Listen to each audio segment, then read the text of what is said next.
దయచేసి జాగ్రత్తగా గమనించండి ప్రియులారా. బైబిల్ పరిశుద్ధ గ్రంథం. ఇది ఇందాక మొట్టమొదట చెబుతున్నప్పుడు ప్రియులు సుందర్ గారు చెప్పారు. అయితే బైబిల్ దైవ గ్రంథము. ఇక్కడ రెండు అంశాలు మనకు కనబడుతున్నాయి.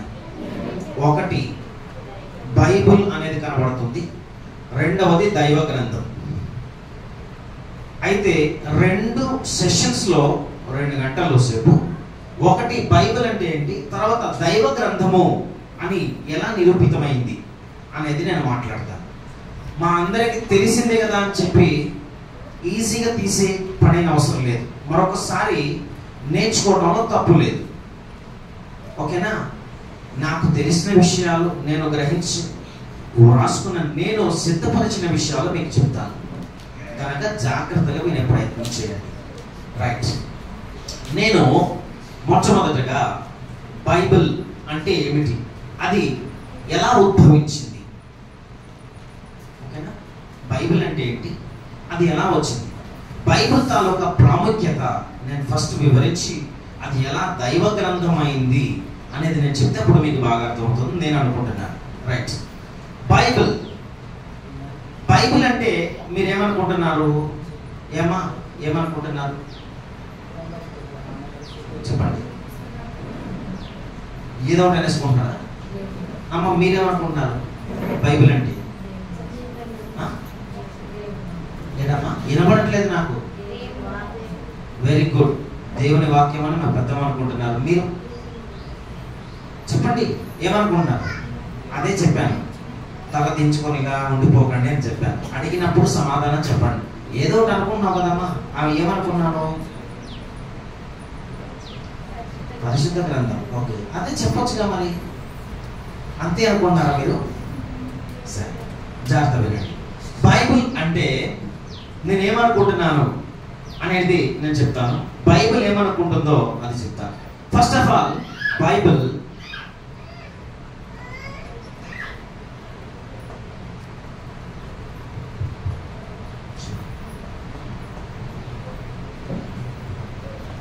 మీలో చెప్పారు, బైబిల్ దేవుని గ్రంథము. ఓకేనా? నాది కాదు.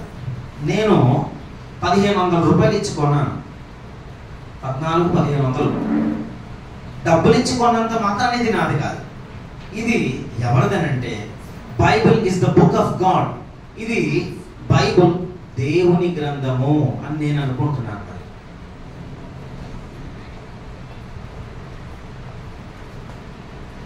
పాయింట్ టు పాయింట్ రాసుకుంటే భవిష్యత్తులో మీకు మరలా లేఖనాల పరిశోధన సదస్సులు మరొకసారి చెప్పినప్పుడు మీకు సులభతరంగా అర్థమవుతుంది.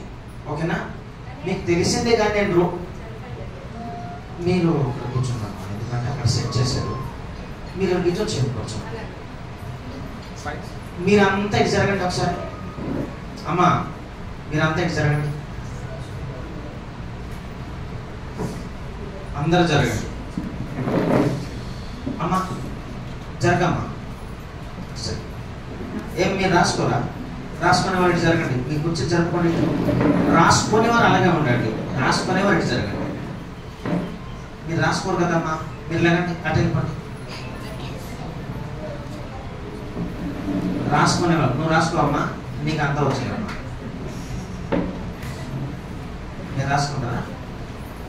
వెనకాల ఉన్న వాళ్ళందరూ పండితులు, వాళ్ళందరూ వచ్చు. అక్క మీరు రాసుకోరా? కనిపిస్తుందా? రైట్. సిస్టర్ ఇప్పుడు కనబడుతుందమ్మా? కనబడుతుందా? మొత్తం కనబడితే ఇదేమైనా అడ్డం ఉందా?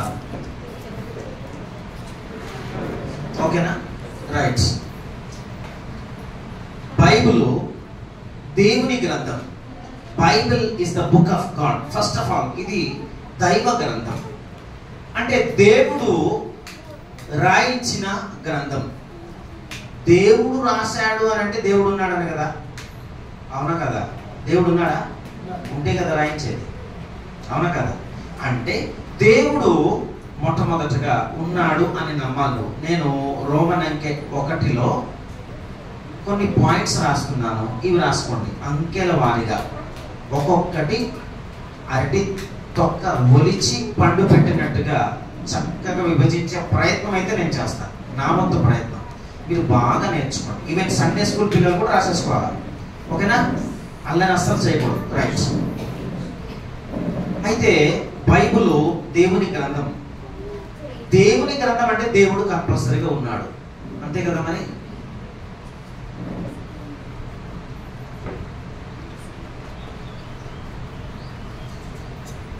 దేవుడు ఉన్నాడు కనుక అది దేవుని గ్రంథం అని మనం చక్కగా అర్థం చేసుకోగలుగుతున్నాం.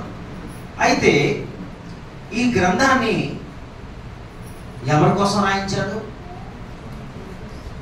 ఎవరి కోసం రాయించారమ్మా? అంతేనా? ఎవరి? నీకోసం కాదమ్మా, మీ మనుషుల కోసం కాదా? రైట్. ఇది మానవుల కొరకు బైబిల్ గ్రంథము అనేది కనబడుతుందా?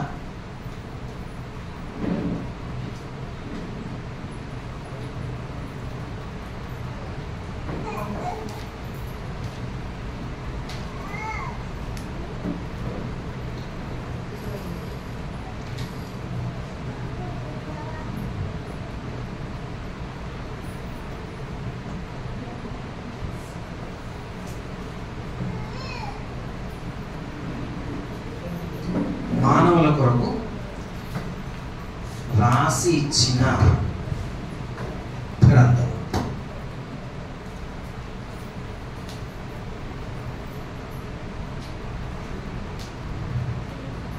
ఏమా? ఇది భూమి పైన మానవుల కొరకు దేవుడే బైబిల్ గ్రంథము భూమి మీద మానవుల కొరకు. ఇక్కడ రాసుకోండి,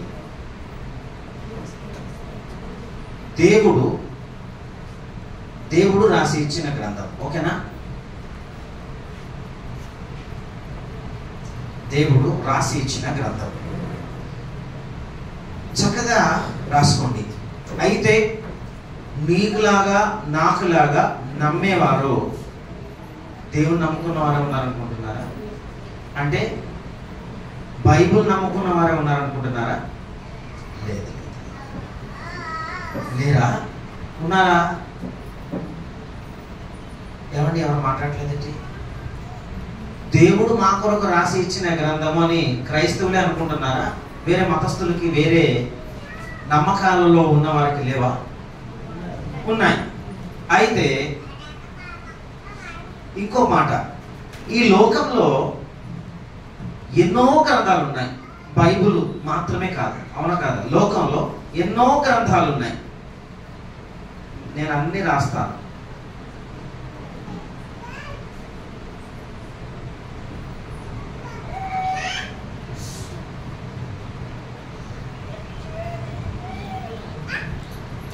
లోకంలో ఎన్నో గ్రంథాలు ఉన్నాయి, అది ఒక్కొక్కటి నేను రాస్తాను. జాగ్రత్తగా ఆలోచించాలి ఇప్పుడు మనం, ఓకేనా? లోకంలో మీకు తెలిసి రాసి ఉన్న గ్రంథాలు పేర్లు చెప్పండి బైబిల్తో పాటు. Very good.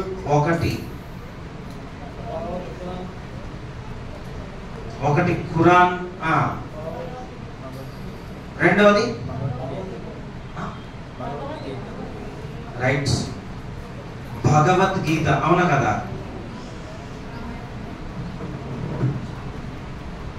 మూడవది very good Ramayanam, very good.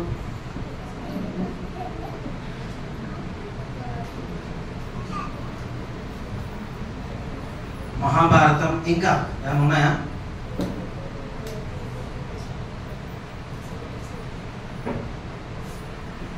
ఏమన్నా తెలిసిన ఉంటే చెప్పండి. అదే తర్వాత లాస్ట్లో చెప్తాను. ఇంకా మీకు తెలిసిన ఏమన్నా? అంతేనా? నేను కొన్ని రాస్తానే. బౌద్ధ గ్రంథం,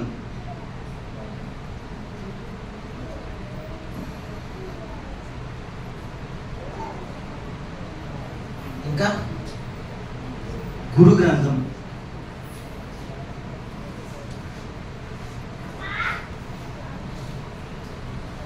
ఇంకా మీకు ఏమైనా తెలిస్తే చెప్పండి.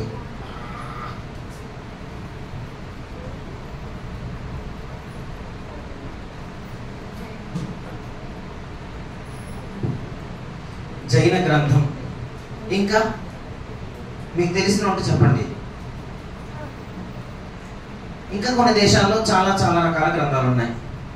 ఇప్పుడు మన పాఠంలో బైబిల్ అనే ఈ గొప్ప మాట, ఇది అర్థం చేసుకోవడానికి ఇవన్నీ అర్థమైతే ఇది ఎంత గొప్పదో అర్థమవుతుంది. అవునా కదా? అలాగే మనం నమ్ముకున్నటువంటి ఒక గ్రంథం కూడా ఉంది, అది బైబిలు. Okay, right? ఏమో అర్థమవుతుందా? ఖురాన్ ఎవరు రాశారమ్మా? ఖురాన్ ఎవరు రాశారు?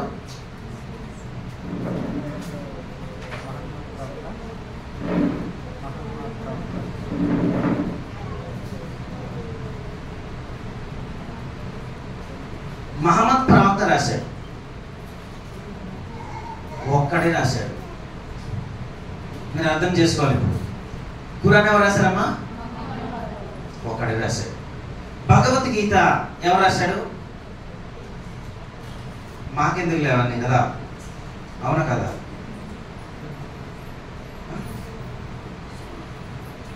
ఎవరు రాశారు చెప్పండి? ఎవరు? భగవద్గీత తెలుసా అమ్మా ఎవరికన్నా? సరే, ఏమన్నా? శ్రీకృష్ణుడా? శ్రీకృష్ణుడు రాశాడండి. అవునా? సరే, ఇది ఒకసారి చెప్తున్నాడు. శ్రీకృష్ణుడు రాశాడట. శ్రీకృష్ణుడు ఏ పుస్తకం రాగేశారు? సరే, ఇది వదిలేండి, అందాక మాట్లాడదాం. ఇప్పుడు రామాయణం ఎవరు రాశారు? ఓ, మీకు బాగా తెలుసు, ఎందుకంటే మీరు రైట్. మహాభారతం ఎవరు రాశారు? ఎవరు రాశారమ్మా మహాభారతం? కాదు కాదు, మహాభారతం ఎవరు రాశారంటే వ్యాసుడు రాశాడు. అంతే కదా మరి? అదే వ్యాసుడు రాశాడు, వేద వ్యాసుడు. రైట్. ఇప్పుడు ఇది ఒక్కడే రాశాడు, ఇది ఒక్కడే రాశాడు. ఇది కూడా బహుశా వ్యాసులు వాల్మీకులు ఎవరు మొత్తానికి రాశారు. ఓకే.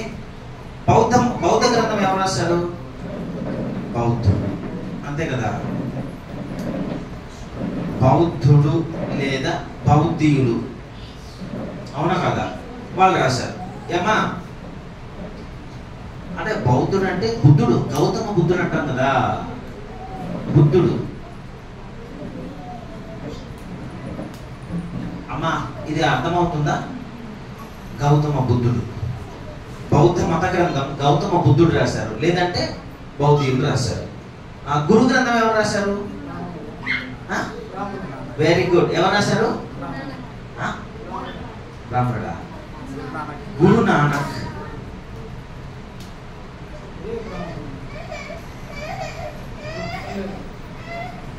ఓకేనా? గురు నానక్, ఇతన్నే గురు గోవిందుడు అంటారు. ఓకేనా?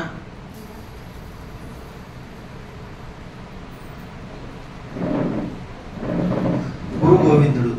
జైన గ్రంథం ఎవరు రాశారు? ఇది ఎవరు రాశారంటే తీర్థంకరులు అంటారు. మరి లేదు అంటే జైనులు, లేదు అంటే జైనులు రాశారు. ఓకేనా? వీళ్ళందరూ ఎవరమ్మా రాసిన వాళ్ళంతా? ఎవరండి? ఖురాన్ మహమ్మద్ ప్రవక్త. ఈయన ఎవరు? ఒక మనిషి. రామాయణం రాసింది ఎవరు? వాల్మీకి. ఈయన ఒక మనిషి. మహాభారతం రాసింది ఎవరు? వ్యాసుడు. ఈయన ఒక మానవుడు. బౌద్ధ మత గ్రంథం రాసింది బుద్ధుడు. ఈయన ఒక మనిషి. గురు గ్రంథం గురు నానక్, గురు గోవిందుడు. ఇది ఎవరు? ఒక మనిషి. జైన గ్రంథం రాసింది తీర్థంకులు, జైనులు. వీళ్ళెవరు? మనుషులు. బైబిల్ ఎవరు రాశారు మరి?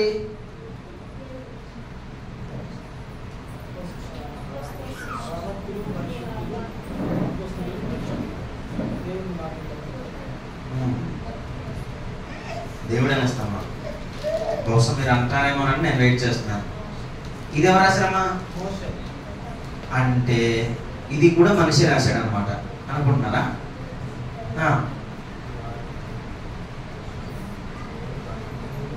ఖురాన్ గ్రంథకర్త, వారి వారి గ్రంథాల్లో గ్రంథకర్త ఎవరో ఖచ్చితంగా ఉంటుంది, మీరు చూడండి. బైబిల్ దగ్గర మాత్రం గ్రంథకర్తలు ఎవరు ఉండరు, మనుషులు. ఎందుకు? ముందు ఇది అర్థమైతే తర్వాత దైవ గ్రంథం ఎలా అవుతుందో చెప్పడానికి నేను ఇవన్నీ చెప్తున్నాను. మీకు చిన్నపిల్లలకి చెప్పిన రీతిలో అర్థమయ్యే విధానంలో చెప్పే ప్రయత్నం అయితే నేను చేస్తున్నాను అని నా అభిప్రాయం. మీరేమన్నా ఇదే ప్రభావమైన మళ్ళీ బోర్డు మీద రాసాను, మా పూర్వపాటు చేస్తుంది, ఇదంతా మాకు వచ్చి అనుకుంటున్నారేమో బహుశా. సర్లే, నీకు వచ్చు కదా, నేనేమనుకోను, కాసేపు ఓపిక పట్టు. ఎందుకంటే తెలియని వారు ఉన్నారు కదా, మరి వారు కూడా చెప్పాలి కదా మనం, అవునా కదా? రైట్. అయితే బైబిల్ గ్రంథకర్త ఎవరు? వీటినన్నిటిని రాసిన గ్రంథకర్తలు మనుషులు. ఇప్పుడు బైబిల్ గ్రంథకర్త ఎవరు?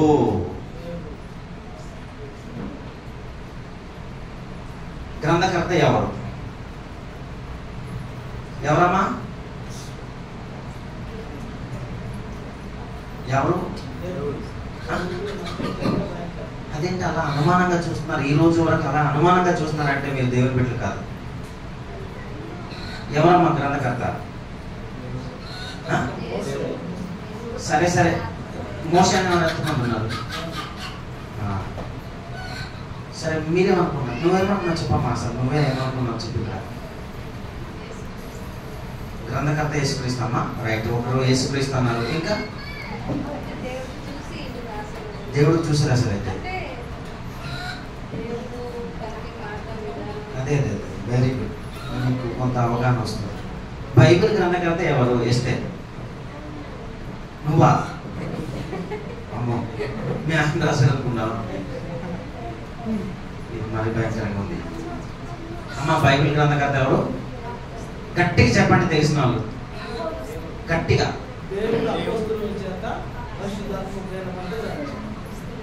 నేను అడిగింది ఎలా రాయించడని అడిగినా, అసలు మనసు పెట్టి చెప్పండి నాకు. బైబిల్ గ్రంథకర్త ఎవరు? అది రైట్. ఎవరమ్మా? ఇది చెప్పడానికి అస్తవ్యస్తమైనటువంటి బాధలు పడుతున్నారు. బైబిల్ గ్రంథకర్త ఎవరు? దేవుడేనా? ఇలాగైనా నేర్చుకున్నారు. ఓకే, రాసుకున్నారా? చెప్పేయాలా? చెప్పేయాలా? ఇంకా రాసుకున్నారా?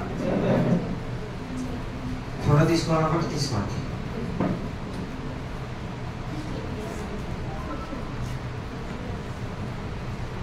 చెప్పేలమ్మా.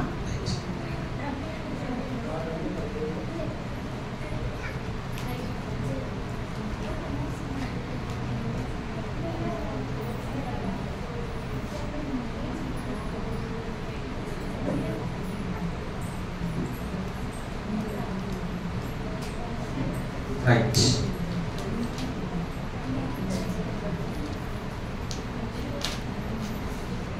ఒకటిలో ఇంకా మీరు రోమన్ అంకె 1లో కొన్ని నేర్చుకున్నారు. ఇప్పుడు మరి కొన్ని పాయింట్స్ చెప్తాను, జాగ్రత్తగా వినండి. ఎక్కడ ఆపాను? బైబిల్ గ్రంథకర్త ఎవరు, అంతే కదా?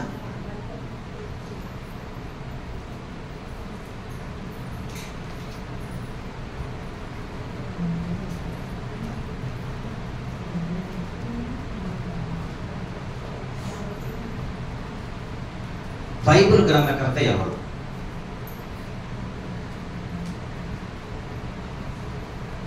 ఎవరమ్మా? దేవుడు. నేను చెప్పే కొన్ని పదాలు మిస్ అవ్వకండి, ఓకేనా? బైబిల్ గ్రంథకర్త దేవుడు. అయితే బైబిల్ ఎక్కడి నుంచి వచ్చింది, ఏ పదం నుంచి వచ్చిందో మీకు మీరు ఫస్ట్ సెషన్లో మీరు కొంచెం విన్నారు. బైబిల్ అనే పదం ఏ భాష నుండి వచ్చింది అదంతా నేను రాస్తాను, జాగ్రత్తగా రండి, ఓకేనా? బైబిల్ గ్రంథకర్త దేవుడు. బైబిల్ అనే పదం ఎక్కడి నుంచి వచ్చింది? క్వశ్చన్.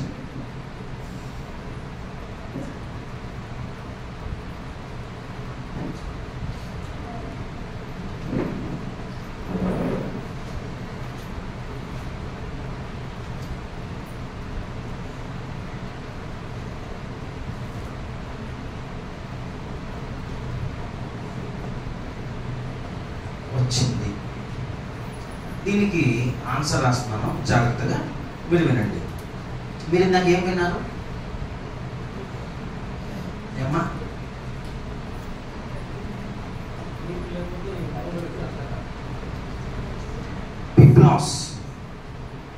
బిబ్లాస్ అనేటువంటి పదం అమ్మ కనబడట్లేదా?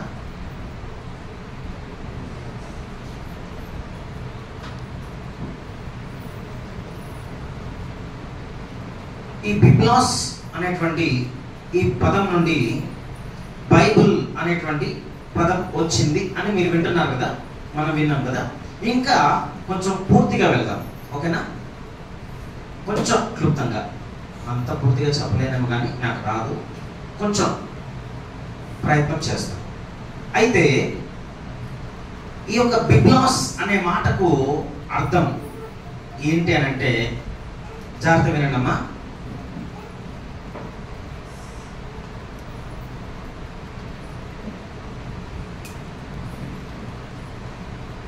పపైరస్ అనేటువంటి చెట్టు, పపైరస్ అనేటువంటి చెట్టు బెరడు నుంచి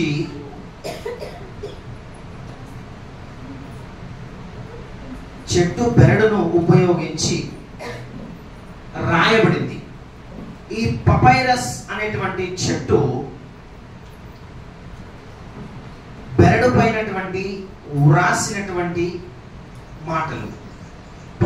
బిబ్లాస్ అంటే అర్థం ఏమిటి అంటే, పపైరస్ అనే చెట్టు బెరడు నుండి వ్రాసినది అని అర్థం. బెరడు నుండి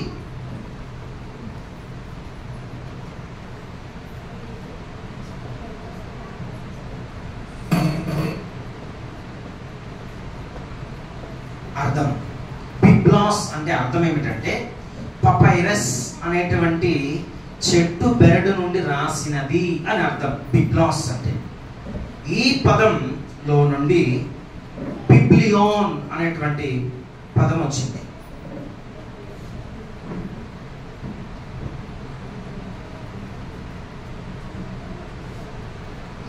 బిబ్లియోన్ అనేటువంటి పదం వచ్చింది.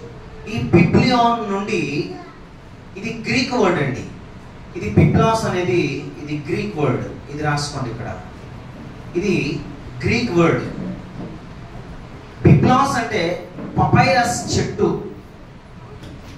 ఈ పపైరస్ చెట్టు అంటే ఏమిటంటే, పాత నిబంధన, పాత కాలంలో, పురాతన కాలంలో ఆ చెట్టుని చెక్కేసి అందులో ఉన్న మొక్క, ఆ చెట్టు యొక్క వాటిని చెక్కి ఏం చేస్తారంటే తీసి అందులో నుంచి చిన్న చిన్న పీసెస్ కట్ చేస్తారన్నమాట.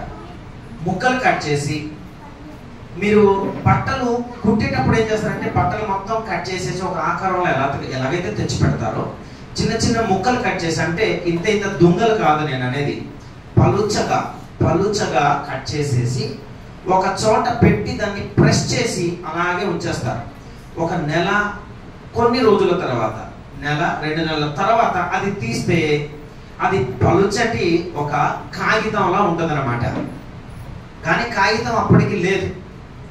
కనుక ఈ పపైరస్ అనేటువంటి ఈ చెట్లో నుంచి కొన్ని ముక్కల్ని తీసి పలుచగా వాటిని కట్ చేసి కొన్ని నెలలు వాటిని ప్రెస్ చేసి అలా ఉంచిన తర్వాత అప్పుడు ఆ చెట్లో నుంచి కొంచెం పెన్సిల్ ఆకారంలో కొన్నిటిని చెక్కి అవి తీసి కొన్ని చెట్ల రసాయనాలు, కొన్ని చెట్లలో నుండి తీసిన జిగురు, మీరు బాగా అర్థం చేసుకోవాలమ్మా, జిగురు కొన్ని రసాయనాలను తీసి కలిపి వాటితో ఆ పపైరస్, ఆ యొక్క ముక్కలు ఉన్నాయి కట్ చేసినట్టు పలుచటి ముక్కలు, వాటి మీద రాసి ఉంచేవారు. అవి వర్షంలో తడిసినా కూడా ఏమవదు, నేలలో పాతి పెట్టినా కూడా ఏమవదు. కనుక ఈ రోజులో కూడా పురావస్తు శాస్త్రవేత్తల తవ్వకాలలో కొన్ని గ్రంథాలు దొరుకుతున్నాయి. కొన్ని చుట్ట అంటాడు బైబిల్, అవునా కదా? గ్రంథపు చుట్ట, అవునా కాదా? చుట్ట అని చదివారా బైబిల్లో? హెబ్రీ పత్రిక 5:7 ఒకసారి చదవండి.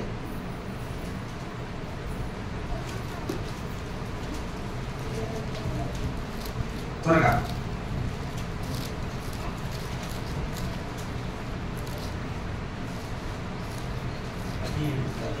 10:7 10వ అధ్యాయం హెబ్రీయులకు రాసిన పత్రిక 10:7 త్వరగా చదవండి.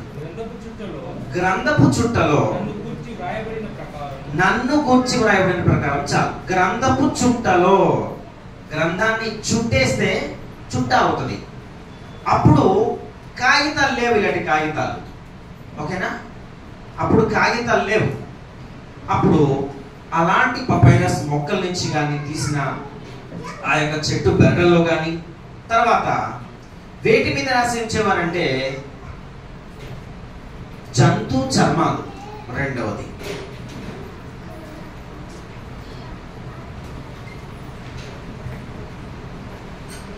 ఆ జంతు చర్మాలు ఎలాంటివి అయి ఉండాలంటే లేత జంతు చర్మాలు.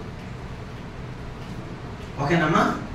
లేత జంతు చర్మాలు, వాటిపైన వ్రాసి ఉండేవి దేవుని మాటలు. లేత జంతు చర్మాలు,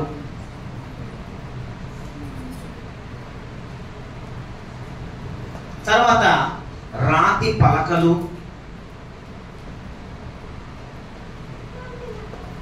అవునా కదమ్మా? వాటి మీద కదా మొట్టమొదట బైబిల్ దేవుని గ్రంథము ఈ రీతిగా వ్రాయబడింది. సో ఈ యొక్క పపైరస్ చెట్టుని అడ్డంగా, నిలువుగా, చిన్న చిన్న పలుచగా కట్ చేసి ప్రెస్ చేసి ఉంచడం వలన వాటి యొక్క బెరడులో వ్రాయబడినవి, అలాగే జంతు చర్మాల్లోనూ లేత జంతు చర్మాలు, రాతి పలకలు, వాటిపైన దేవుని మాటలు వ్రాయబడి ఉండేవి. ఏమన్నా అర్థమైందా? అర్థమైందా లేదా? సో ఈ యొక్క బిబ్లోస్ అనేటువంటి పదానికి అర్థం ఏంటంటే పపైరస్ అనే చెట్టు బెరడు నుండి రాసినది అని అర్థం. ఇందులో నుంచి వచ్చింది బిబ్లియోన్. ఓకేనా? ఈ పదం నుంచి వచ్చింది ఇంగ్లీష్ లో బైబిల్.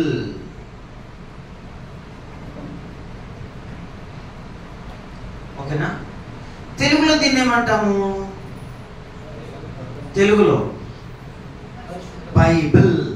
ఇప్పుడు చూడండి, బిబ్లియోన్ అంటే అర్థం ఏమిటంటే గ్రంథము అని అర్థం. బైబిల్ అంటే అర్థం అదే. బైబిల్ అంటే ఏంటి అంటే గ్రంథము, తెలుగులో గ్రంథము. ఇంగ్లీష్లో బైబిల్ అని, తెలుగులో గ్రంథం అని అర్థం. ఓకేనా? లేదంటే గ్రంథపు చుట్ట అని అనొచ్చు. ఓకేనా? పుస్తకము, గ్రంథము, గ్రంథపు చుట్ట అనొచ్చు. ఈ మధ్య కదలండి, మేము చిన్నప్పుడే చూసాం. బైబిల్ అనే పదం బైబిల్ ఎక్కడైనా ఉందా? ఎక్కడ లేదు. కనుక అది బైబిల్ కాదు, దేవుని గ్రంథం కాదు అన్నారు.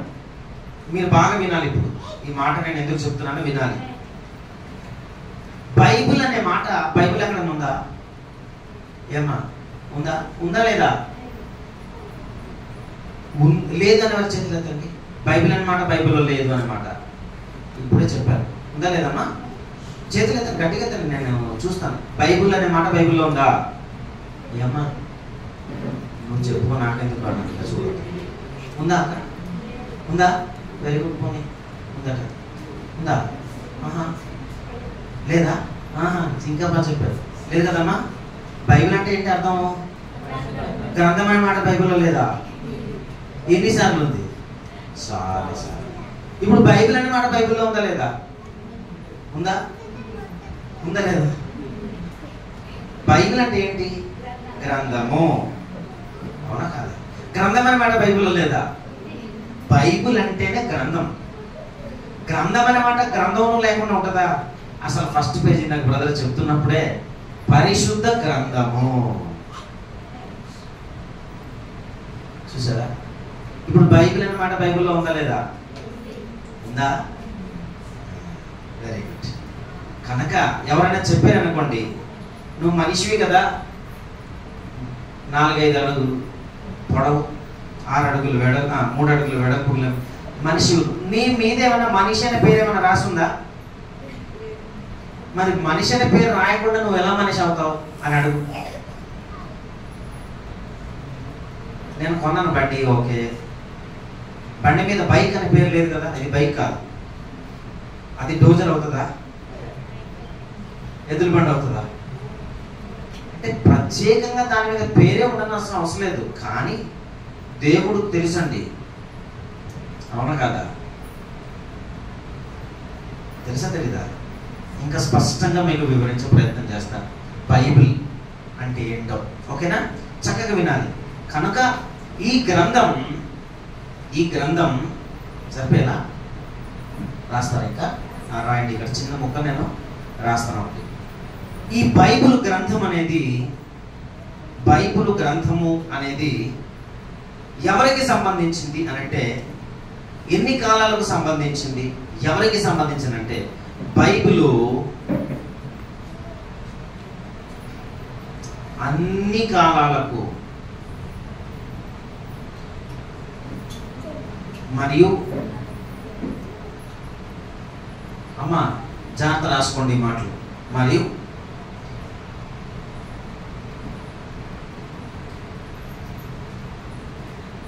మనుషులందరికీ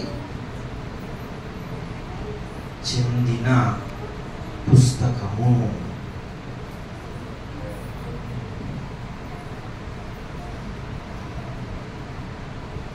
మనుషులందరికీ చెందిన పుస్తకము. ఇప్పుడు చెప్పండి, ఇందాక నేను రాశాను కదా, రామాయణం ఎవరికి చెందిన పుస్తకం? ఏమా? రామ భక్తులకు మాత్రమే చెందిన పుస్తకం, అవునా కదా? ఖురాన్ ఎవరికి చెందిన పుస్తకం? ఓన్లీ ముస్లింకి చెందిన పుస్తకం మాత్రమే. మహాభారతం ఎవరికి చెందిన పుస్తకం? వాళ్ళకు మాత్రమే చెందిన పుస్తకం. జైన గ్రంథం జైనులకు మాత్రం. బైబిల్ గ్రంథం క్రైస్తవులకు మాత్రమే చెందిందా? ఒకవేళ క్రైస్తవులకు మాత్రమే చెందిందంటే ఇందులో ఎన్ని శాస్త్రాలు ఉన్నాయి, అవునా కదా? ఎంతమంది అన్యులు సైంటిస్టులు లేరు, అవునా కదా? ఈ భూమి ఉంది, అందులో ఈ భూమి ఎలా కలగజేయబడిందో చెప్పింది, ఆకాశం ఎలా కలగజేయబడిందో చెప్పింది, సూర్యుడు చంద్రుడు నక్షత్రాలు ఎలా కలగజేయబడ్డాయో చెప్పింది, అవునా కదా? మానవుడు ఎలా కలగజేయబడ్డాడో కూడా చెప్పింది, అవునా కదా? అంటే మనిషికి చెందింది, జంతువులకు చెందింది, పక్షులకు చెందింది, పాములకు చెందింది, పురుగులకు చెందింది, నక్షత్రాలకు చెందింది, అన్నీ ఉన్నాయి ఇందులో, మీకు తెలుసా? కనుక ఇది అన్ని కాలాలకు చెందింది, మనుషులందరికీ చెందింది, అన్ని శాస్త్రాలకు చెందింది, పురుగులకు, పక్షులకు, జంతువులకు, అన్నిట్లకు, 84 లక్షల జీవరాశులకు చెందింది బైబిల్. ఇది రాసుకోండి. నెక్స్ట్ పాయింట్,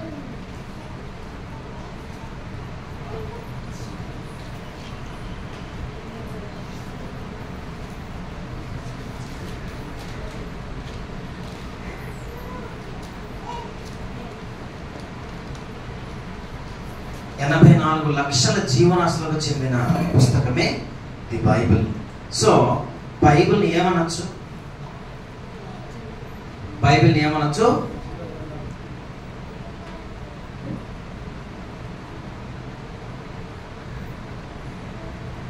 బైబిల్ని ఏమనొచ్చు అండి?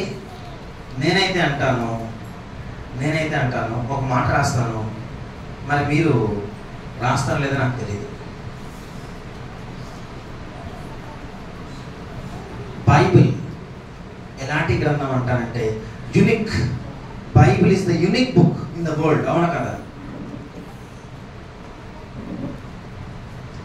అంటే యునిక్ అంటే అసాధారణమైనది, అవునా కదా? సాధారణమైన పుస్తకం కాదు, అసాధారణమైనది బైబిల్. రైట్, ఇప్పుడు ఇంకొక ప్రశ్న మీకు వేస్తాను. అమ్మ, నా సెషన్ ముగింపులో ఈ ఫస్ట్ సెషన్ నేను కొన్ని మాటలు చెప్పి నేను ముగించాలని అనుకుంటున్నాను, దయచేసి జాగ్రత్తగా వినండి. Bible is the unique book in the world. కనుక ఇలాంటి కోవకు చెందిన పుస్తకం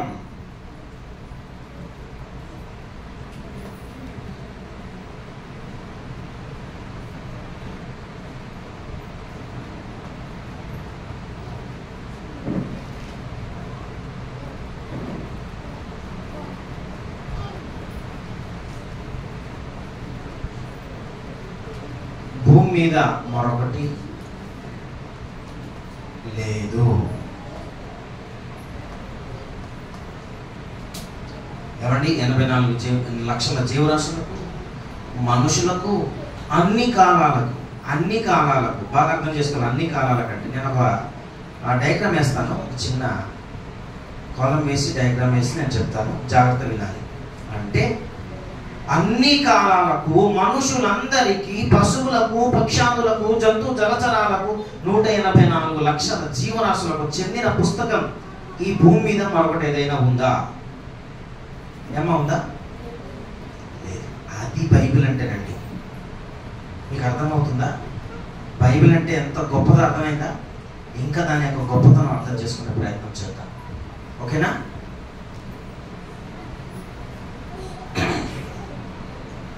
సో ఇప్పుడు next second one, Roman 2.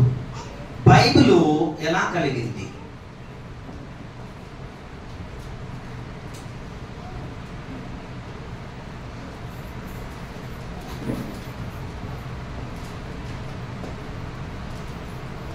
Bible ఎలా కలిగింది?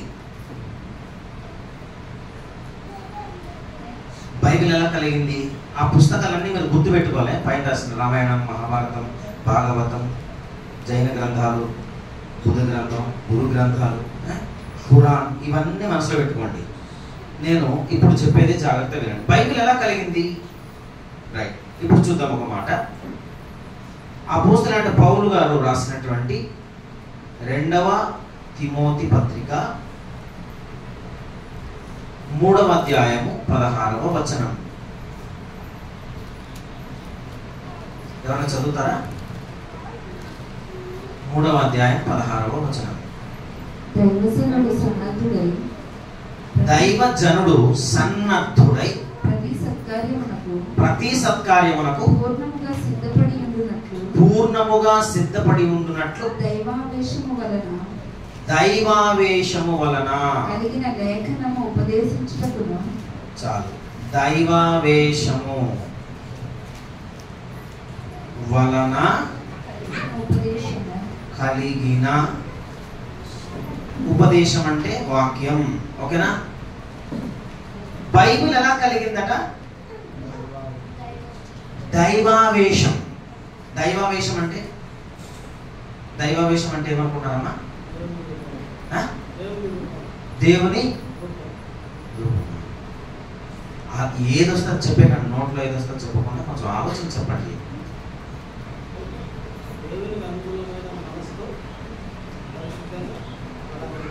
చూడండి, దైవావేశము ఇంగ్లీష్లో దీన్ని చక్కగా అంటారు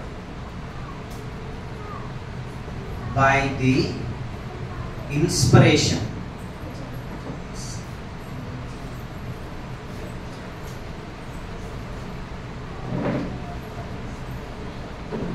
By the inspiration of God.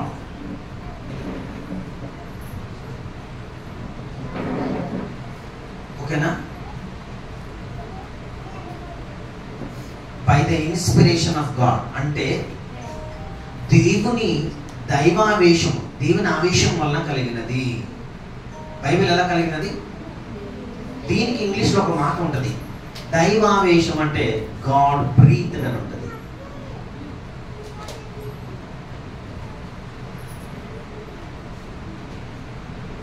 God breathed.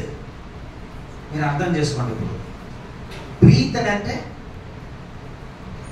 Breathing. Breathing అంటే ఏంటమ్మా? అంటే బైబిల్ ఎలా కలిగింది చూసారా? బైబిల్ ఎంత లోతుల్లోకి వెళ్తే అంత అద్భుతంగా బైబిల్ అర్థమవుతుంది. అమ్మా, అర్థమవుతుందా? కొంచెం ఓపిక పట్టండి. ఎలాగో ఇంకా టైం ఉంది కదా, భోజనం టైం ఇంకా ఉంది, దాని భోజనం టైంకి వదిలేస్తాను. Okay, God breathed. God breathed అంటే దేవుని ఊపిరి వలన.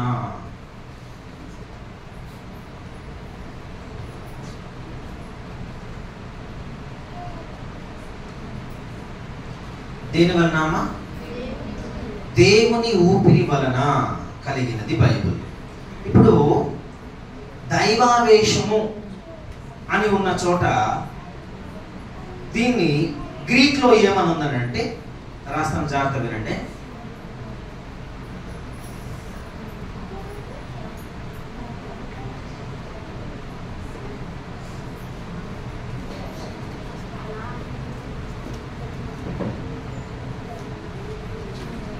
ఏమనుందమ్మా? థియోన్యూసటోస్ అని ఉంది, దైవావేశము. ఆ మాట ఇంగ్లీష్లో గాడ్ బ్రీత్డ్ అని ఉంటుంది, కేజీ వర్షన్లో ఉంటుంది, కొన్ని బైబిల్లో ఉంటాయి. గ్రీక్లో ఏమనుంటుంది అంటే థియోన్యూసటోస్ అనేటువంటి మాట ఉపయోగించాడు. థియోన్యూసటోస్ అంటే అర్థం ఏమిటంటే దైవావేశము అని అర్థం అనమాట. ఏమన్నా అర్థమైందా? థియోన్యూసటోస్ అంటే అర్థం ఏమిటంటే దైవావేశము. థియోస్ అంటే ఏమిటి అంటే, చూడండి రాస్తాను, జాగ్రత్త వినండి.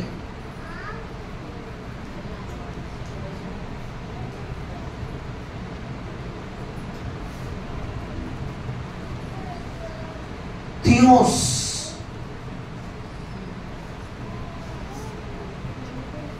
థియోస్ అంటే దేవుని వాక్యము అని అర్థం.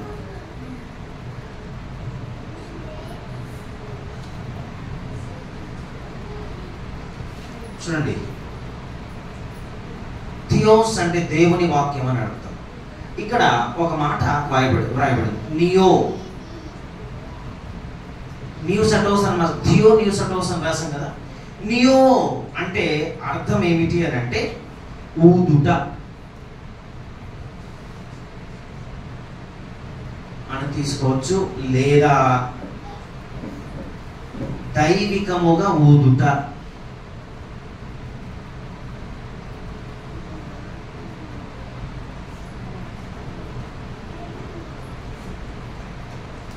లేదా ఊపిరిపోయుట.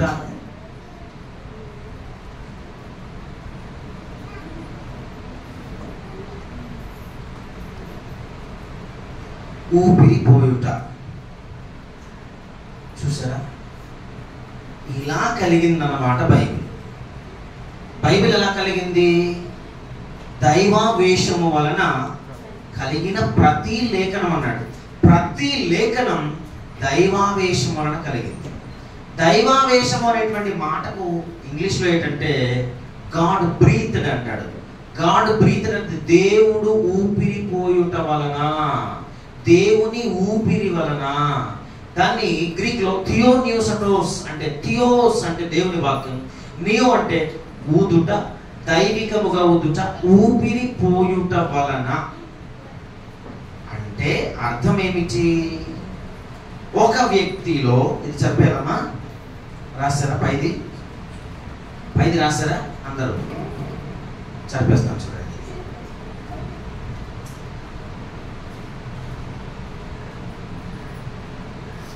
అంటే అర్థం ఏమిటంటే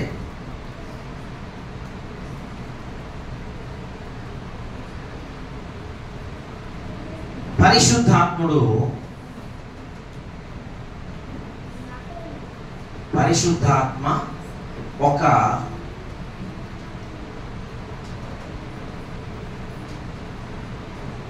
వ్యక్తిలో ప్రవేశించి లేదంటే ఆవేశించి,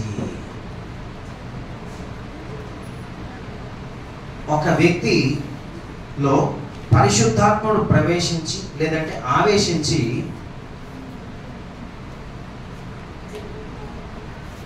దేవుని మాటలను పలికించెను.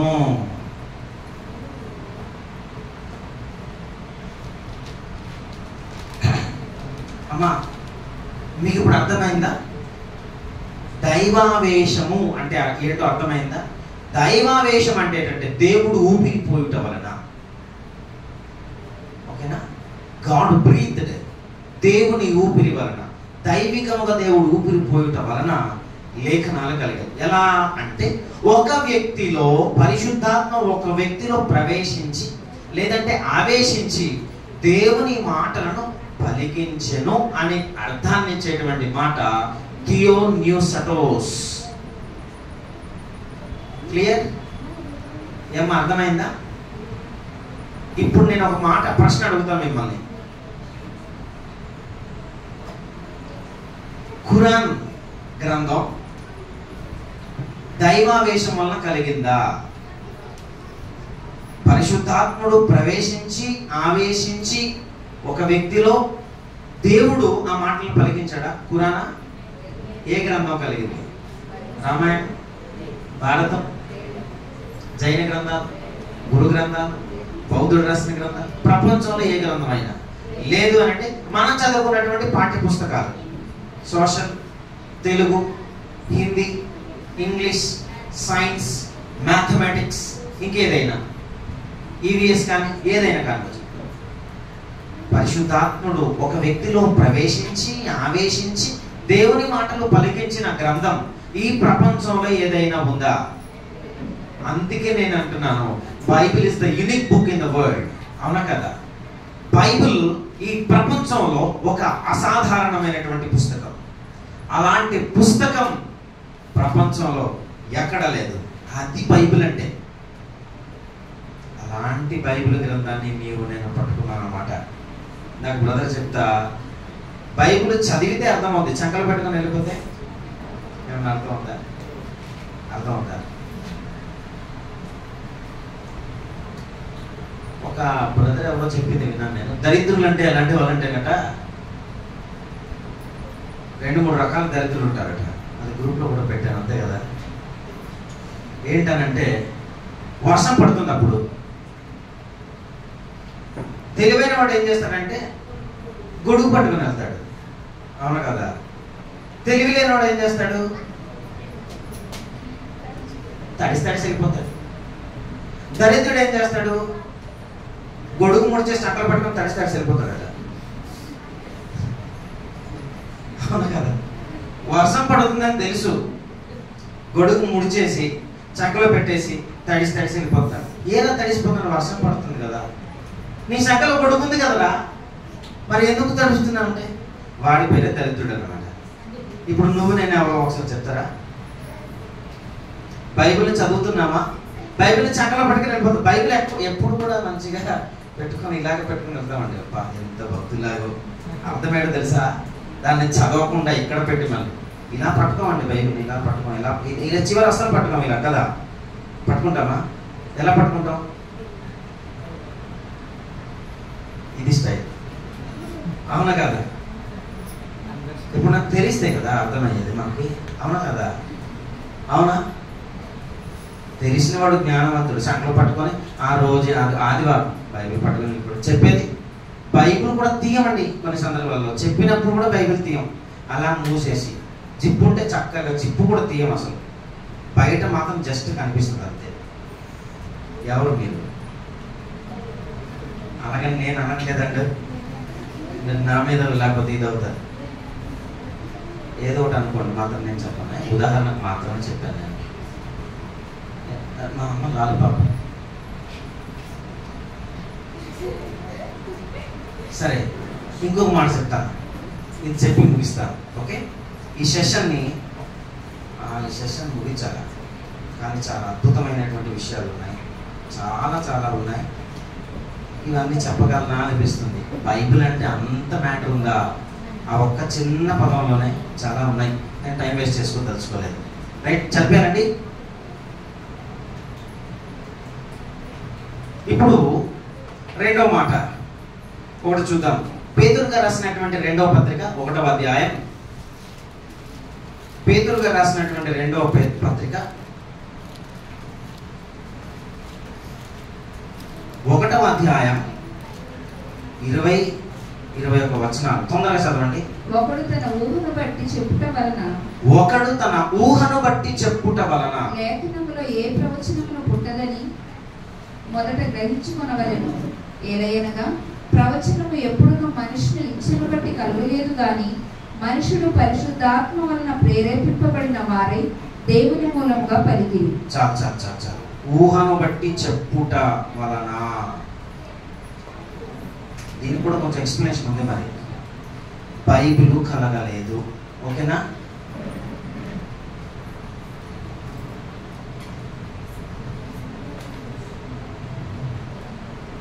రెండవది ఇక్కడ ఇంకో మాట అన్నాడు.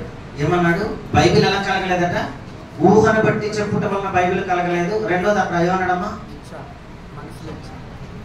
ఎస్, దేన్ని బట్టి కలగలేదు?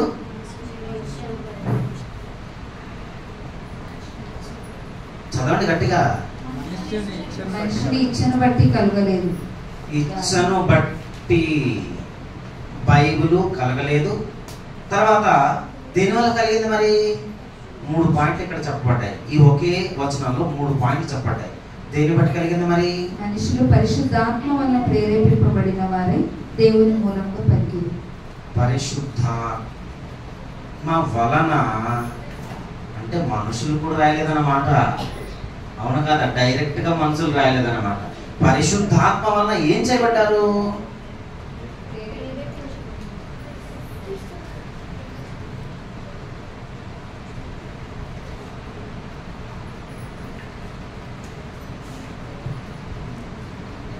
పరిశుద్ధాత్మ ప్రేరేపణ వలన బైబిల్ కలిగెను.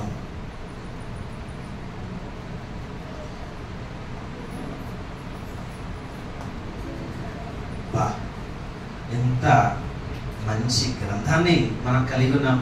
ఈ మాటలు అందరికి అర్థమవుతున్నాయి అనుకుంటాను, నాకు తెలిసి. అదిగో రావులగూడ నుంచి వర్షానికి కూడా అర్థమవుతుంది అనుకుంటాను. పెద్ద పట్టణం రాసేస్తుంది.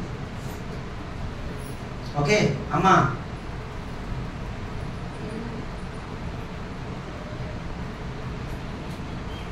లేదు పైకి కూర్చో. మీ చెల్లి పైకి కూర్చున్నాం, ఆడుకోకూడదు అక్కడ. రైట్. అంటే పరిశుద్ధాత్మని ప్రేరేపణ వలన బైబిల్ కలిగింది. క్లియర్? బైబిల్ ఎలా కలిగిందమ్మా? పరిశుద్ధాత్మని ప్రేరేపణ వలన కలిగింది. ఇప్పుడు మనుషుని ఊహను బట్టి చెప్పుట వలన కలగలేదు. మనిషి ఆలోచనను బట్టి కలిగిన గ్రంథాలు ఇప్పుడు మీకు అన్ని చెప్పాను, అవునా కాదా? దానికి పరిశుద్ధాత్మ ప్రేరణ ఉందా? లేదు. ఆ గ్రంథాలన్నీ కూడా మనుష్యుని ఇచ్చను బట్టి కలిగాయి, అవునా కాదా? పరిశుద్ధాత్మ ప్రేరణ వల్ల కలగలేదు. ఉదాహరణకు బైబిల్ ఊహను బట్టి మనుషుని ఇచ్చను బట్టి కలిగినవి ఈ లోకంలో మీరు చాలా చూశారు. వాటినే నవల్స్ అంటారు, అవునా కాదా? నవలలు, కథలు, ఇంకా అదే నవలలు, కథలు, ఎన్నో పుస్తకాలు, అవునా కాదా? ఉదాహరణకు సినిమాలు చూశారు కదా, చాలా మంది చూస్తున్నారు కదా. ఇప్పటికి చూస్తున్నారా? దయచేసి సినిమాలు చూడడం మానేయండి. నేను మానేసి చెప్తున్నాను, ఓకేనా? ఇంట్లో సినిమా లాంచ్ చేయొద్దమ్మా, ఓకేనా? సినిమాలు చూడొద్దండి ప్లీజ్. సరే, ఇప్పుడు వరకు చూశారు కదా. ముందు ఒక మాట పరిచయంలో స్టార్టింగ్ ఒక వర్డ్ వస్తుంది, అక్కడ కొన్ని పదాలు వస్తాయి. ఇది ఊహించి తీసినవి మాత్రమే, ఎవరిని ఉద్దేశించి తీసినవి కావు అంటాడు అక్కడ, అవునా కదా? అంటాడా లేదా? ఒక ఊహతో తీసిన సినిమా, దానికి ఎడిట్ అయిపోతారు మీరు, అవునా కదా? రాత్రి చెప్పాను ఒక దగ్గర ఎక్కడో కానీ, బాబా సినిమా తీశాడు కదా. ఇంకో సినిమా ఏదో అన్నాను, ఏంటి చెప్పాను? భాష. బాబా భాష సినిమాలు తీసి రజనీకాంత్ తీసిన సినిమాలు, ఆ సినిమా చూసినటువంటి వారు కొంతమందట ఏమైపోయారో తెలుసా? నిజంగా సన్యాసం పుచ్చుకున్నారండి. సినిమా చూశాను కానీ ఇంతకు సినిమా తీసిన వాడు సన్యాసం పుచ్చుకున్నాడా? భార్య ఉంది, పిల్లలు ఉన్నారు, అందరూ ఉన్నారు, అవునా కదా? కుటుంబాలు ఉన్నాయి, ఆస్తి అంతస్తులు అన్నీ ఉన్నాయి. సినిమా చూసి సన్యాసం పుచ్చుకున్న వారు ఉన్నారు తప్ప తీసినోడు మాత్రం సన్యాసి కాదు. అంత ఒక ఊహించి తీసినవి, మనుష్యుని ఊహను బట్టి వచ్చిన సినిమాలను చూసి ఎడిట్ అయిపోతున్నారు. మనుషులు ఈచ్చను బట్టి చెప్పినటువంటి వాటిని బట్టి మనుషులు బాబాలైపోతుంటే, మనుషులు, అవునా కాదా, మారిపోతుంటే పరిశుద్ధాత్మ ప్రేరణ వల్ల కలిగిందండి బైబిల్. పరిశుద్ధాత్మ ప్రేరణ వల్ల కలిగింది బైబిల్. మనం ఎందుకు మారలేకపోతున్నాం? మీరు ఒకసారి ఆలోచించండి. ఇదండి బైబిల్, ఇంత గొప్పది బైబిల్.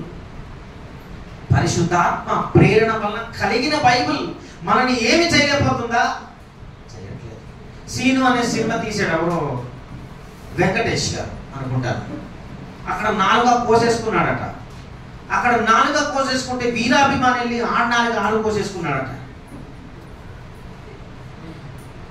అంటే ఊహను బట్టి చెప్పేవి, మనుషుని ఇచ్చను బట్టి చెప్పేటువంటి మాటలే ఇంత ప్రభావితం చూపిస్తున్నప్పుడు పరిశుద్ధాత్మ ప్రేరేపణ వలన కలిగిన బైబిల్ ఏమి జీవితాన్ని మార్చలేదా? ఒకసారి ఆలోచించు. వాటికి పరిశుద్ధాత్మ దేవుడు ఏమీ లేదు, అవునా కదా? ఒక ఆలోచన నుండి మతి నుండి పుట్టినటువంటి మాట ఇంత ప్రభావితం చూపిస్తే దేవుని ఆలోచన నుండి పుట్టిన పుస్తకం ఇదంతా ప్రభావితం చేయాలి నిన్ను నన్ను. వాక్యం చెప్తే ఎవరైనా మారుతున్నామా? ఒకసారి ఆలోచించండి. వాక్యం ఏమైనా కదిలిస్తుందా ఒక వ్యక్తిని? ఏమైనా వాక్యం చెప్పినప్పుడు అక్కడ లేపండి, ముగ్గురు కూడా తండ్రి కుమార పరిశుద్ధాత్మ లాగా అక్కడ సింహాసనాసీనులై మహాదర్శనంలోకి వెళ్ళారండి. అలా భోజనం కొంచెం పెట్టండి అమ్మ మధ్యాహ్నం. సరే పర్లేదు, కడుపు పెట్టడం తినండి, చక్కగా పడుతుంది. Okay right.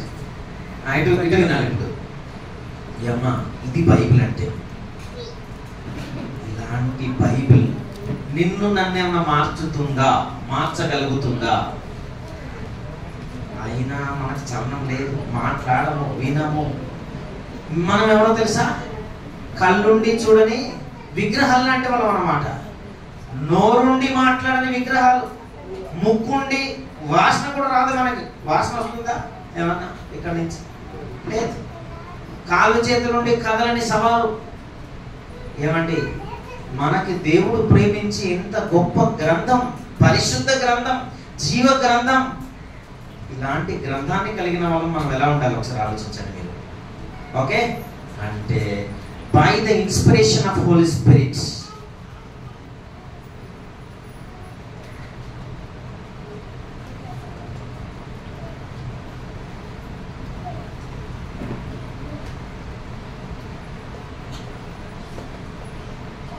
బైబిల్ ఎలా కలిగిందంటే by the inspiration of Holy Spirit. దేవుని యొక్క పరిశుద్ధాత్మ ప్రేరేపణ వలన బైబిల్ కలిగింది. ఓకేనా? చదివేయచ్చా? ఇప్పుడు ఈ సెషన్ నేను ముగిస్తున్నాను, ఇది రాసి ముగిస్తున్నాను. దీనికి రెఫరెన్స్ కావాలంటే రాసుకోండి. అపోస్తుల కార్యములు, అపోస్తుల కార్యములు 1:16 త్వరగా చదవండి. తర్వాత అదే అపోస్తుల కార్యములు 4వ అధ్యాయం 26వ వచనం చదవండి. తర్వాత ఎఫెసీలకు రాసిన పత్రిక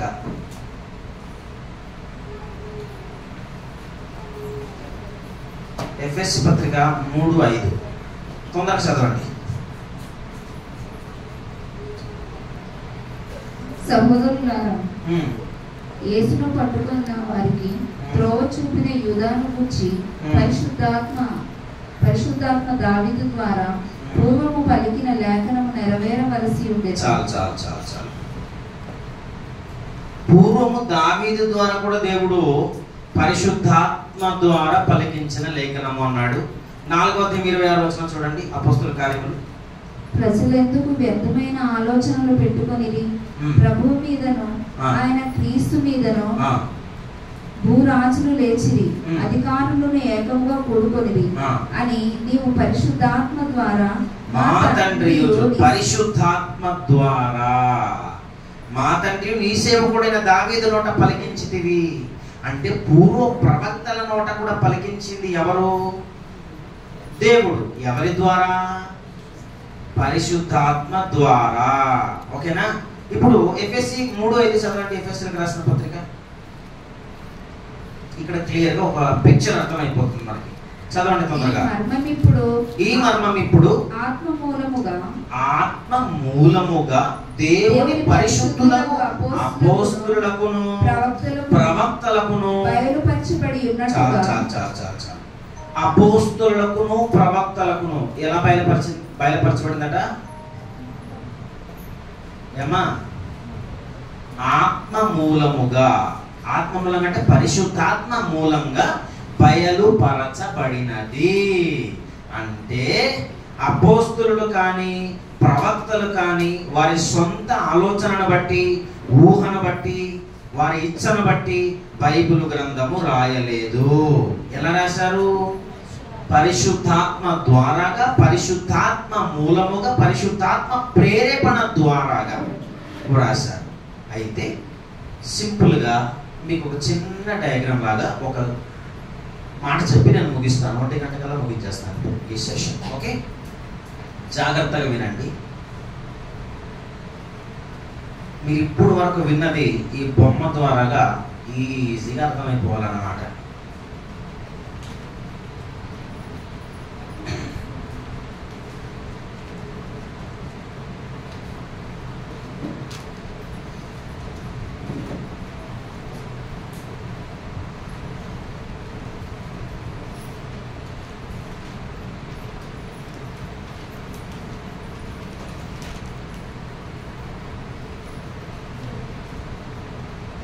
బైబిల్ జాగ్రత్త వినండి. ఇప్పుడు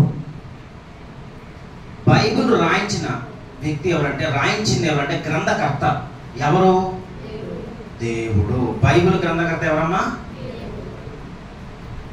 బైబిల్ రాయించడానికి ప్రేరేపణనిచ్చింది ఎవరు? పరిశుద్ధాత్మ ప్రేరేపణ వలన. ఎవరు రాశారు ఇప్పుడు చెప్పండి? ఎవరు రాశారు? ఎవరు రాశారమ్మా? అదేంటి ఇప్పుడే చెప్పాను కదా, చదివించారు. అపోస్తలులు, ప్రవక్తలు, ఇంకా అదే చాలా మంది. ఎవరెవరో చెప్తాను నేను. ఓకేనా? మనుష్యులు. ఇలా రాసుకోండి కాసేపు. ఈ బొమ్మ ద్వారా మీకేం అర్థమవుతుందో నాకు తెలియదు, కానీ నేను చెప్పిన పాఠం అంతా కూడా ఇక్కడ క్లియర్గా మీకు అర్థమయ్యేటట్టు చెప్తాను. ఎంతమంది రాశారు? ఎంతమంది రాశారమ్మా? ఇక్కడ ఎన్ని గీతలకి ఇస్తే అన్నా?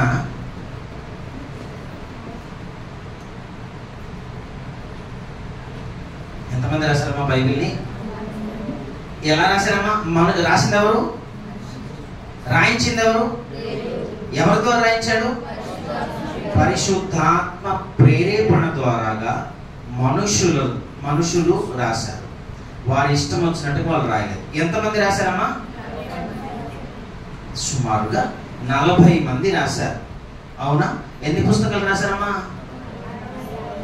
ఎన్ని పుస్తకాలు? 66 పుస్తకాలు. ఎన్ని నిబంధనలు రాశారు? ఎన్ని భాగాలు రాశారు అంటే 2. ఓకేనా? 66 పుస్తకాలు, 2 నిబంధనలు.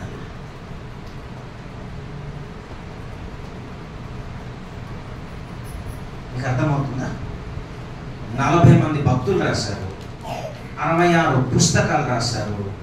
ఎంతకాలం రాశారు? ఎంతకాలం రాశారమ్మా?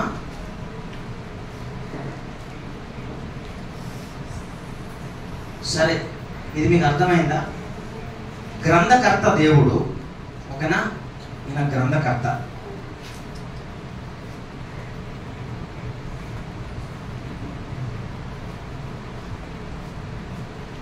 జాగ్రత్త వినండమ్మా.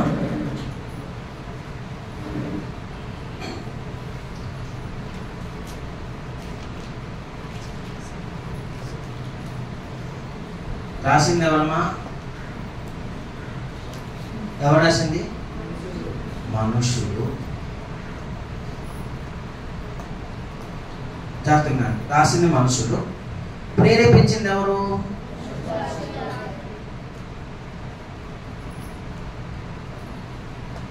పరిశుద్ధాత్మ. ఓకేనా?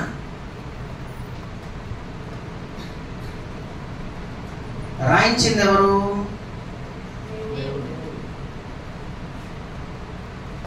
రాసింది మనుషులు, రాయించింది ఎవరు? దేవుడు.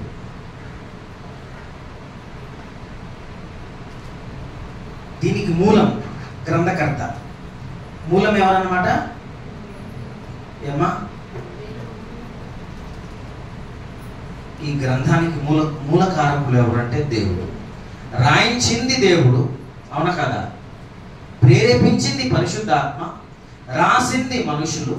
ఈ మనుషులు ఎలా రాశారంటే పరిశుద్ధాత్మ ప్రేరేపణ వలన.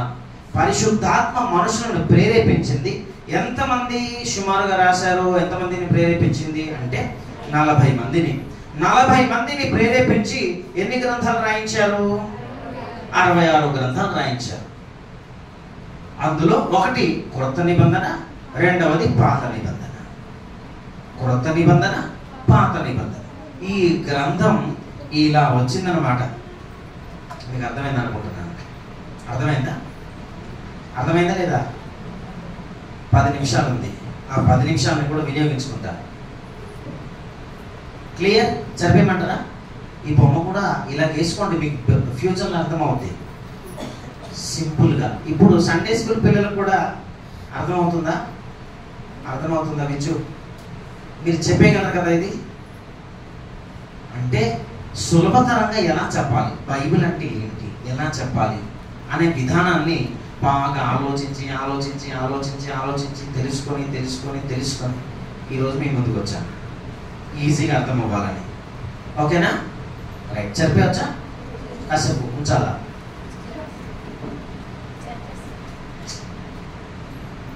చెప్పేలా? మంచి విషయాలు కదా, చెప్పేలా బాగా. సరే చెప్పేద్దాం, రైట్ చేస్తాం. చెప్పాలి కదా మీకు. భోజనం అయిపోయిందా? రెడీగా? రైట్. జాగ్రత్తగా వినాలి ఇప్పుడు.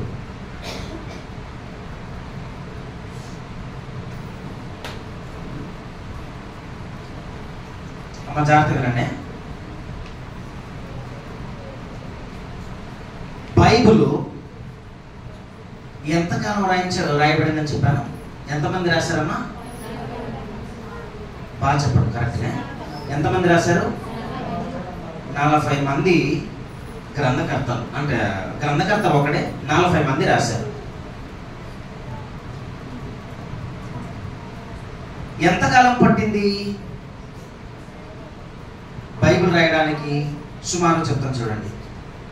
పాత నిబంధన క్రీస్తుకు పూర్వం 1500 సంవత్సరాలు. ఓకేనా? క్రొత్త నిబంధన క్రీస్తు శకం 100 సంవత్సరాలు రాయబడింది. ఇందులో మొదటి పుస్తకం ఏది? ఆది కాండం. మొదటి రచయిత ఎవరు? ఆ మొదట రాసినటువంటి వ్యక్తి ఎవరు? మోషే. క్రొత్త నిబంధనలో మొదటి గ్రంథం ఏది? చివరి గ్రంథం ప్రకటన. చివరి రచయిత ఎవరు? యోహాను. బాప్తిస్మం ఇచ్చే యోహానా? యోహాను ఎవరు? Very good. అయితే ఇప్పుడు కొన్ని చెప్తాను, జాగ్రత్త వినండి. ఈ 1500 ప్లస్ ఈ 100 ఎంత అయింది అంటే సుమారు 1600 సంవత్సరాలు. అంతే కదా? 1600 సంవత్సరాలు పట్టింది బైబిల్ రాయడానికి. జాగ్రత్త వినాలి. ఇప్పుడు 1600 సంవత్సరాలు పడితే 40 మంది గ్రంథకర్తలు రాశారు. పాత నిబంధన ఎంతమంది రాశారు? Old testament. పాత నిబంధన ఓటీ అంటే ఓల్డ్ టెస్టిమెంట్. ఎంతమంది రాశారు భక్తులు? ఏమ్మా మొత్తం 40 మంది రాశారు కదా, అవునా? పాత నిబంధన ఎంతమంది రాశారు? Very good, 32. న్యూ టెస్టిమెంట్ ఎంతమంది రాశారు? క్రొత్త నిబంధన ఎంతమంది రాశారు? 8 రాశారు. 32 + 8 ఎంత? ఈ క్లియర్ విభజన తెలియాలి కదా. అంటే ఏదో మీకు రాదని కాదు, వచ్చు, కానీ మీరు చెప్పట్లేదు. చూస్తారు అడిగితే ఇది కూడా తెలుసుకోవాలి కదా, అవునా? క్రొత్త నిబంధన ఎంతమంది రాశారమ్మా? 8 మంది. పాత నిబంధన ఎంతమంది రాశారు? 32 మంది రాశారు. ఓకే, ఇప్పుడు ఎన్ని పుస్తకాలు రాశారు? ఏమ్మా ఎన్ని పుస్తకాలు? పాత నిబంధన పుస్తకాలు ఎన్ని? గుడ్. క్రొత్త నిబంధన పుస్తకాలు ఎన్ని? 21. Very good. మొత్తం ఎన్ని? 39 + 27 ఎన్ని? 66 పుస్తకాలు రాయబడింది, అవునా? ఇప్పుడు ఇంకో మంచి విషయం చెప్తాను. ఎన్ని భాషల్లో రాయబడింది బైబిలు? ఎన్ని భాషల్లో రాయబడిందమ్మా బైబిలు?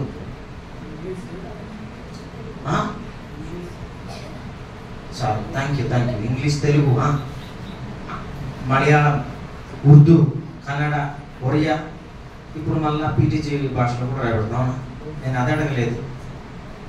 ప్రారంభంలో బైబిల్ ఎన్ని భాషల్లో రాయబడ్డది అంటే 3 భాషల్లో రాయబడ్డది. ఎన్ని భాషల్లో రాయబడ్డది? పాత నిబంధన మీరు బాగా వినండి, 3 భాషల్లో రాయబడ్డది. ఒకటి ఏంటది? పాత నిబంధన ఏ భాషలో రాయబడ్డది? పాత నిబంధన మీ భాషలో ఉన్నా? మీ భాష కన్నడ, రైట్. హెబ్రీ భాషలో రాయబడ్డది. క్రొత్త నిబంధన ఏ భాషలో రాయబడ్డది?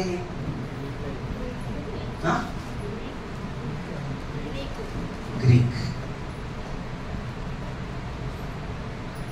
యేసుక్రీస్తు వారి కాలంలో మాట్లాడిన భాష ఉంటుంది. ఏ భాష అది? Very good, Aramaic. ప్రారంభంలో ఈ 3 భాషల్లోనే బైబిల్ రాయబడ్డదండి. మీకు అర్థమవుతుందా? ఎన్ని భాషల్లో రాయబడ్డది?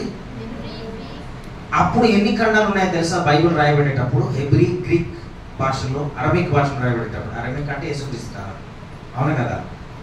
బైబిల్ వ్రాయబడేటప్పటికి ఎన్ని ఖండాలు ఉన్నాయి అంటే 3 ఖండాలు. బైబిల్ 66 పుస్తకాలంతా కూడా ఈ 3 ఖండాల్లోనే రాయబడిందండి. తెలుసా మీకు? చూసారా ఎంత మంచి ఇన్ఫర్మేషన్ ఇది, అవునా కదా?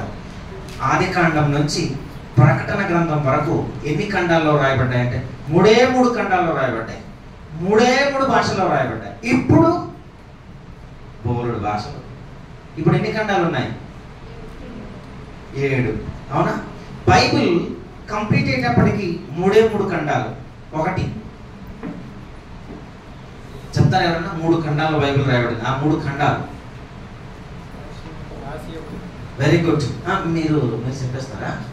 సరే చెప్పండి పర్లేదు. రాష్ట్ర గారు ఒకటి చెప్పారు. తర్వాత ఏ ఖండంలో రాయబడింది? ఆసియా. ఇంకోటి ఇంకా మంచి విషయాలు ఉన్నాయంటే వదిలేస్తాను ఇప్పుడు. ఒకటి ఆఫ్రికా, 2 ఆసియా, 3 ఏ ఖండంలో రాయబడింది? పౌలు గారి పత్రికలు చూస్తే మనకు అర్థమవుతాయి. క్రొత్త నిబంధన పత్రికలన్నీ 21 పత్రికలు. ఐరోపా, దీన్ని యూరప్ అంటాం, ఓకే? ఈ 3 ఖండాల్లో బైబిల్ రాయబడింది. అర్థమైందమ్మా? అయితే ఎక్కడి నుంచి ఎక్కడి వరకు బైబిల్ రాయబడింది ఇది చెప్పి ముగిస్తాను.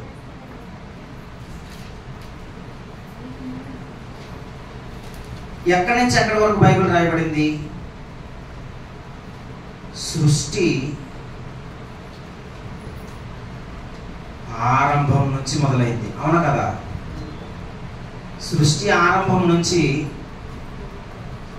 ఎంతవరకు చెప్పబడింది? అదే చివరి వరకు అంటే వెరీ గుడ్. సృష్టి అంతము వరకు. బైబిల్ గ్రంథం అంటే ఏమనుకుంటున్నారు? బైబిల్ సృష్టి ఆరంభం నుండి సృష్టి అంతము వరకు రాయబడింది బైబిల్ గ్రంథంలో. ఇలాంటి గ్రంథం ప్రపంచంలో ఏదైనా ఉందా? లేదండి. ఉందా? అసలు లేదు. ఇంతే రాయబడింది అనుకుంటున్నారా? ఇంకేమైనా ఉందా? మీకు నమస్కారం. ఇంకేమైనా ఉందా? మరణించినంత వరకు కదా, అదే అంతం అంటే అదే మరణించిన తర్వాత అన్నమాట. అంటే ముందు నిత్యత్వం నుండి చూడండి, సృష్టి పుట్టక మునుపటి నుండి ఎన్నో విషయాలు రాయబడ్డాయి. అవునా కాదా? రాయబడిందా లేదా? ఎక్కడుంది? బైబిల్ గ్రంథంలో ఉంది.